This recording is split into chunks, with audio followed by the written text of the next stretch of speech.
What is going on, everyone? Welcome back to the Boardroom Podcast, where we help you stay calm, change lives, and have business on your terms. Now, we were just talking about the Boardroom Podcast and like, what is this podcast really about? And it's surprising that I honestly didn't think there's as many people kind of like tuning into the podcast as we have.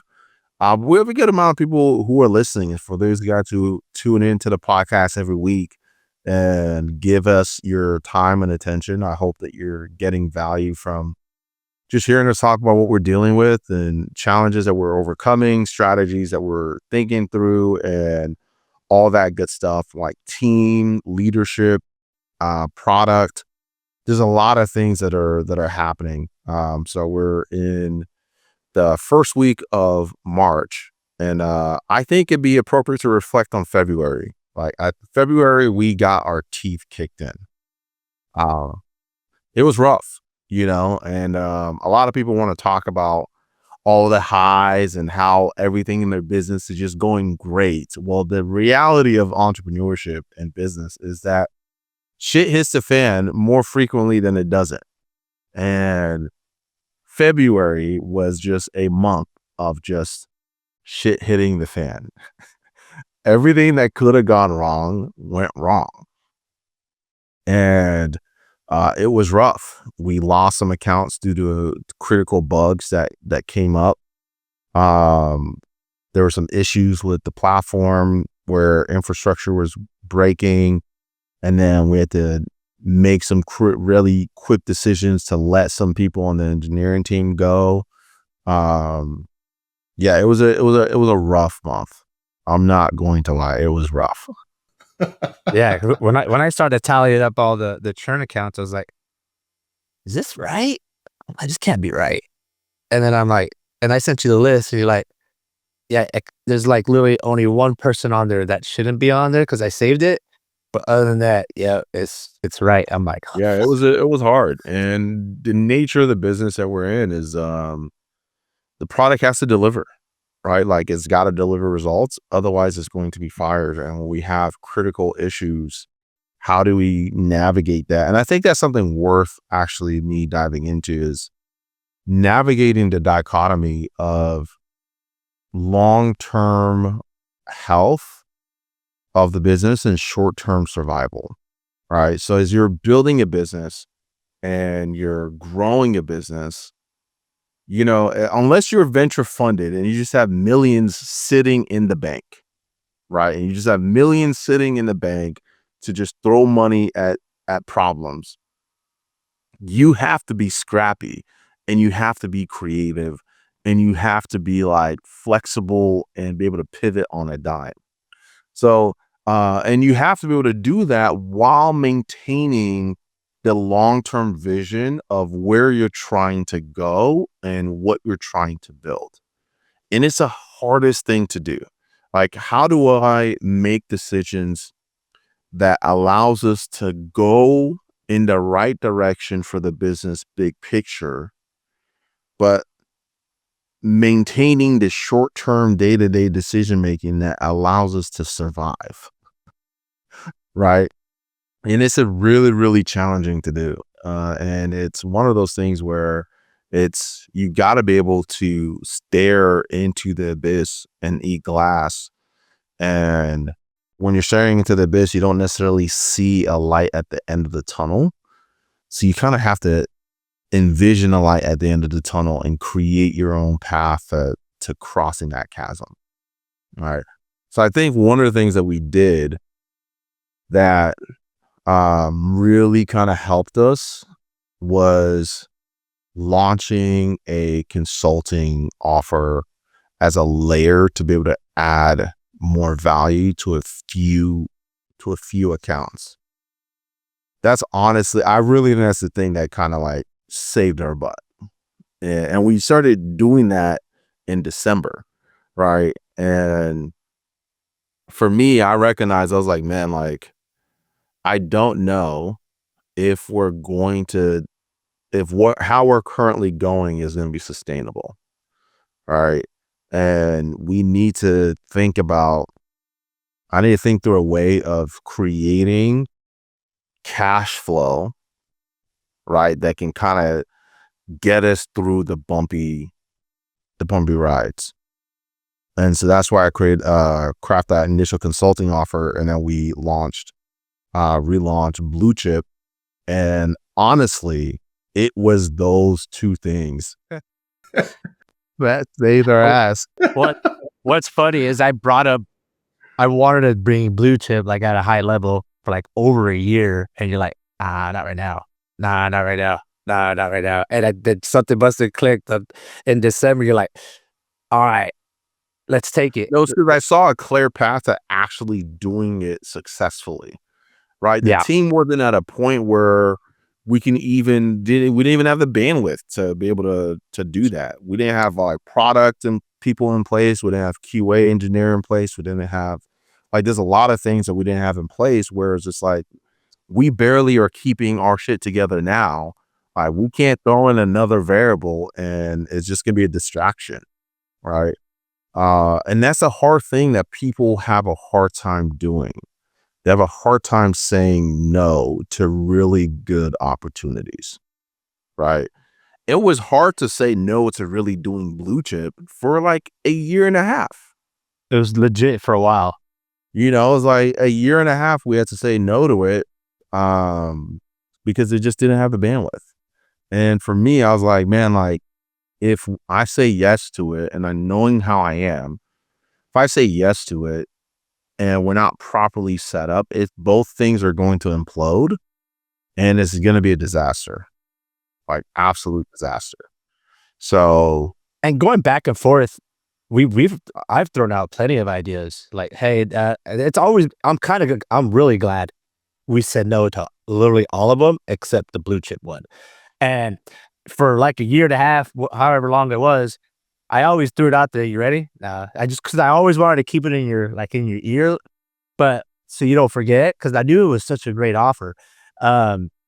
Because we have all these elements that we could just bring it all together. And I was like, hey, you ready? Nah, not right now. It's not the time.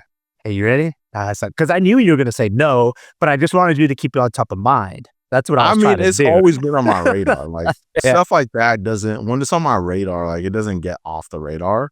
But it's like thinking through big picture, where do we need to be? Where does the product need to be? And where does a team need to be in order for this to be executed successfully, right? And which kind of leads to some of the stuff restructuring that we're doing team-wise, because now that we do have Blue Chip and we're and that's starting to slowly grow, right? Moving you out of like customer facing support stuff inside of Charlie and into the marketing seat is alignment, right? And big picture, we're like, we want to grow Charlie aggressively, want to be able to expand it. But it also allows you to stay in the trenches, right? In terms of campaign optimizations, lead gen, funnel building, acquisition type stuff like lead generation and marketing, right? And that still serves the other thing that we're doing inside of Blue Chip, right? So for me, and that's where like the sales and what happens after the person clicks and opts in, or them showing up to the sales call, creating like that consulting service where I'm going in and helping optimize Charlie inside of client accounts to streamline their sales process also helps Blue Chip, right? Based on like our roles there. So it just made perfect sense to like, okay, now it makes sense to really begin the process of doing that transition and making that happen. But only way that was possible is the team being where the team is, right? Having somebody like Dana really step up in a big way and start to do pre-launches, start to really do really good implementation, having Johnny own product, building acceptance criterias, and really professionalizing how we're developing, right? And then even Ivan stepping up and really like cleaning up the infrastructure, and then finding some really good developers that are coming into and having a meaningful impact in a very short period of time. So now the product is stable, but we have to eat so much shit to get there. right? And we had to say no to a lot of like legitimately good opportunities because the team just wasn't there. And I think that's probably one of the biggest mistakes that entrepreneurs make is they say yes to too many things. All Yeah, right. they get that squirrel syndrome, right? They see Yep. something shiny and they're like, oh, that looks good. Let's run it. I'm And like, then, man, I would love to be able to do that. I mean, that would be awesome. I can see the opportunity there, but then I have to weigh it against like what we're building. And I'm like, does that have an opportunity to be multi-billion-dollar thing? And I'm like, no, it doesn't. So although short term, it will alleviate some capital constraints, right? But it could compromise the bigger vision of this thing that we're trying to build. So for me, it's just like, how do we do things in the right sequence? You know, you could do, if you make the right move in the wrong order, you're going to get the same results as if you made the wrong move.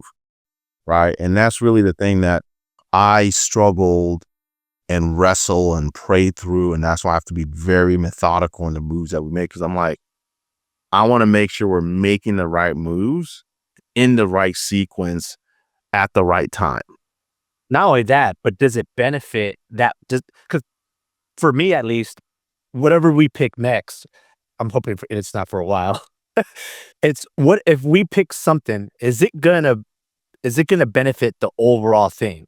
That's why blue chip did benefit everything, right? Because we notice a lot of accounts that come in here like, man, your marketing is just god awful. Like, how are you even surviving right now, right? Don't worry, I got something for you. Here we go, right? And then not only that, anybody that we take on blue chip, even if they don't use Charlie now, they will use Charlie. They We brought it. eventually need it They because eventually we're need it, helping and them it's scale happened. their lead generation. And then they're going to run into that inevitable problem that Charlie solves, And which is like, Charlie how do comes you in. scale lead generation without having to scale your team, right? Insert Charlie, we're like, hey, if at some point you're going to need to solve for this problem, you can either solve it by hiring more appointment setters and more DM setters, or we can solve it preemptively by training and deploying an AI appointment setter that can just scale infinitely with your lead gen and your sales. What's Yeah. funny, the last 3 accounts that we took, they didn't have Charlie, right? They came in through referrals and coming in like, yeah, we'll take you on. You know, you're the right fit, whatever. And then boom, boom, boom. What happened after what? 2, 2 3, weeks, 4 you're like, all weeks? right, Hey, I can we talk about that, Charlie? You what? Sure. There you go. But good. Yep. So, and that's really like the challenge in for those guys who are looking at your business and thinking through your business and your growth. There's a lot of strategy. You have to take time to really think through strategically the moves that you want to make. Is it directionally correct? Like, is it getting you closer to the big picture vision, or is it a distraction? Right. And sometimes people use new opportunities as a way to escape confronting the elephant or the gorilla in the room that they really need to face. Right. And for me, I'm like, why am I so excited about this thing? Why am I not excited about the main thing that we're doing?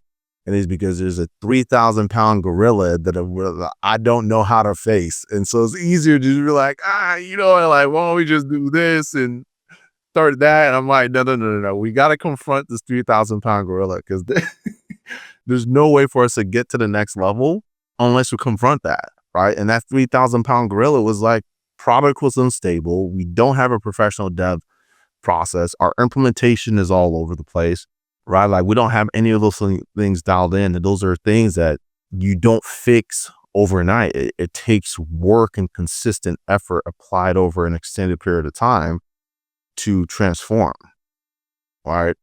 So the challenge was like, man, like I'd love to be able to do some of these other things, but I've got a 3,000-pound gorilla that's just, it's going to be waiting there eventually. Like anything new that we do, like it's going to be a new 3,000-pound gorilla and it's just going to be the same thing. So a lot of people build things up to a certain point and then they switch vehicles and go into a different opportunity and start all over again, right? And they keep doing the same thing, building the same thing up to a certain point, and it's because They don't know how to face that gorilla. And the best way to confront that is to first acknowledge it, and then acknowledge the gaps and the fact that you don't know what you're doing when it comes to how to even tackle this thing. And then look for people who have done it and learn from them. Right. And it just requires a lot of discipline to be able to do that. Yeah. And then I would say too is if you were to pick that something, right? Does it help you vertically, right? Is it something in here that's going to help everything go up with it, right? Like Blue Chip is in terms of going with Charlie, or is it horizontally and it's just like so outside the scope? Like, should you even think about that, dude? That's just like it's just totally a different freaking business, dude. Like, it doesn't help you what you're doing over here, right? Maybe you do that, but you have to have this done like at a high level. Like, there's people in seats, there's people, it's humming. Like, you kind of not really in the day to day anymore. Like, you're kind of out. Then, all right, well, maybe I got time now. I'm gonna go start this fucking supplement company that has nothing to do with what the hell you're doing over here, right?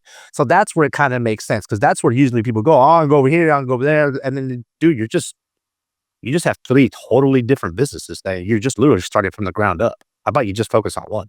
And then if you want to bring something in, then does it help you vertically go up, which Blue Chip does with Charlie. Yeah, 100%. And that's where, everything I'm kind of thinking through now, the lens is like, how does it help advance the mission of what we're currently working on? Right. And one of the challenges was like, with software, people need a lot more support than than even they initially thought, right? Especially with the AI, like, you need somebody who is really owning the implementation of it. A lot of times the clients don't have somebody on their team who's really owning it, and they're expecting us to own it. It's like, dude, no, like, that's not our function, right? That's not how the team is outfitted, right? That's not how the product is designed. And I think, obviously we came from the consulting world, right? And then we came to the tech world, and there's like, for me, dude, this is like 4 times the work. Like, It's a lot in terms harder. of customer work, right? However, I still think we did a bad job on how to help those people, right? We were treating everything like it was still consulting, right? One-on-one, one-on-one, one-on-one, one-on-one. And then we just probably realized it, I don't know, a few weeks ago when we had our leadership call. Hey, we have to get to this at some point, because this one-on-one stuff is not going to happen. We have to start having weekly calls. We're going to have probably more group support. We probably have to be better at our guides and everything, The teaching people product better. education Yeah. needs to be better. Like, people need to understand how to use the thing and understand how to use the tools that are available to them.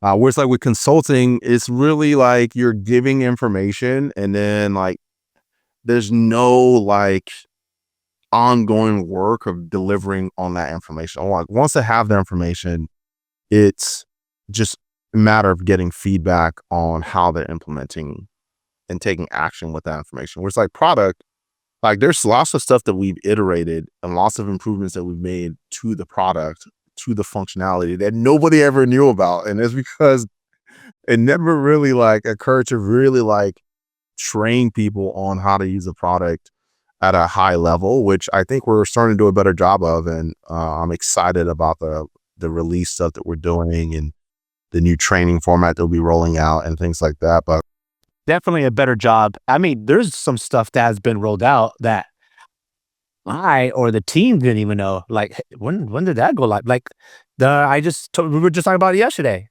about the team view with the billion. What I'm like, oh, I didn't even know that was a thing. It's like, you know what I mean? So, but we're definitely getting better. I mean, we just had a call this morning on leadership. I mean, on the team wide meeting, and that was literally a big sole focus of Johnny. How that was such a big thing for him on when stuff gets rolled out. When everybody knows how to use it from a team level, from a dev level, and then from a customer level. So definitely that was a big radar for him, because he's like, Man, there's a lot of stuff you guys don't know about. Like, yeah, because we don't ever get told. So Yeah, and that's where like the communication just gotta improve. But I mean, unless you're willing to, and that's a part of like that 3,000 pound gorilla, right? Like you gotta be willing to confront those challenges. And it's funny, I was talking to my wife last night because she's starting to exercise again, and she's trying to really work on getting back into shape after having a child. And she was just like really down on herself and was like, I just feel so out of shape. I feel so weak and so disgusting and all these different things. And I was like, you're doing something about it, which is the most important thing, right? Comparing yourself, like you can compare yourself to where you are now to where you want to be, but you can't judge yourself for the gap that's there. Otherwise, you're going to make it harder for you to close that gap.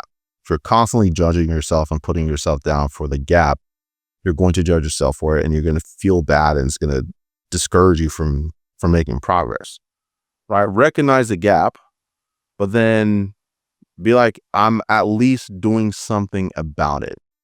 Right? I'm not where I want to be, but I'm committed to making the progress that I need to close that gap. Right? And a lot of people, when they see the issues, and even though it's much bigger than they are currently outfitted to confront, they just look at it and they start getting discouraged and putting themselves down about it. It's like, no, I'm grateful that I see the issue. Now I can work on figuring out what the hell I need to do to close that gap. Right. And so it's really the same thing. It's like, well, we see the issues and now we're making progress on getting closer to where we need to be and closing that gap, and making sure everyone knows what their role is in tackling that problem, and that everyone's actually doing it to a high degree is really, really important, you know?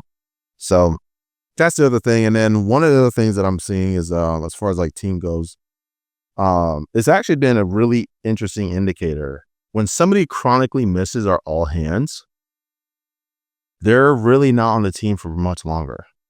So we have a weekly company all hands meeting where everyone's expected to show up and things like that. And that serves as an opportunity for getting people to know like everyone's going in the right direction, right? Everyone knows that the 3,000 pound gorilla that we're facing that's trying to take our heads off. If people are missing those meetings, they don't know where we're trying to go. They don't understand the big vision. They don't understand the problems that we're tackling, right? And they're missing out on that opportunity to really build that chemistry with the entire team. All right. So I was just thinking about it, and that just came to mind. I was like, man, if you have a team and you're trying to face that gorilla, like you got to have a way to communicate to everyone to make sure everyone's on the same page. Otherwise, you're going to have people on your team working on the wrong things. That's funny that you say that. Wrong things. Funny you say that. The last two that we got rid of never showed up to the Friday calls. I'm thinking of the two, right? You already know one, the dev side, and then the other one was the website guy. Yep. It was the last two. Never showed up Friday calls. Yeah. So, and it was somebody else. It was Johnny that pointed it out to me. Where it's like, there seems to be like a trend of who's the most committed on the team and people that are like checked out. Most committed are those who are showing up to those meetings and that are part of those meetings, that are a part of the culture that's being built. Everyone else, if they're not there, they're eventually like, they're gone eventually, so. But I mean, this episode is kind of like all over the place. We're just talking like what's top of mind. February got our ass kicked, but we had a few things in place that kind of preemptively, I knew we would need those services to get us through hard points. I just didn't know it'd be like 2 months into 2025 that that it would come to pass that we like, oh shit, I'm really glad we did that. You know, But um, but this is good though that everybody hears this because people will not talk about the bad shit that goes through, right? It's all sunshine and rainbows. It's like, nah, we literally just told you we got our ass kicked on last month, but we had this to hold us over on that process, right? That's why I really am like, oh, thank God for fucking that cash flow coming in. You know what I mean? But see that a lot of people won't tell you this. A lot of people would just be like, yeah, fucking great month, fucking yeah, skyrocketing. We got this new thing. We got yeah. If you pull back the curtain, you be like, oh shit, there's a lot of skeletons back there. Yeah, I know, but they won't tell you that, right? We're you know, that's well, yeah, entrepreneurship is just a process of identifying and cleaning out the dead bodies in your business. Yeah, yep, like it's just really, really it. Creating value, obviously, in the marketplace, but you got to be able to identify the skeletons in the closet. You got to identify where the dead bodies are and clean them out without being discouraged, you know? And I think that's like the biggest thing is like confronting those things without being discouraged. I had somebody on our team was like, dude, I don't know how you are like, how are you so like chill? It's like we're facing like catastrophic, like we're on a ship and we see a massive wave coming and this everyone's freaking out. They're like, bro, like how the hell are you keeping your head? And I'm like, God, I mean, that's the only thing I can attest it to is just I really believe I've seen how this movie ends. And I'm just playing my character until we get to the ending.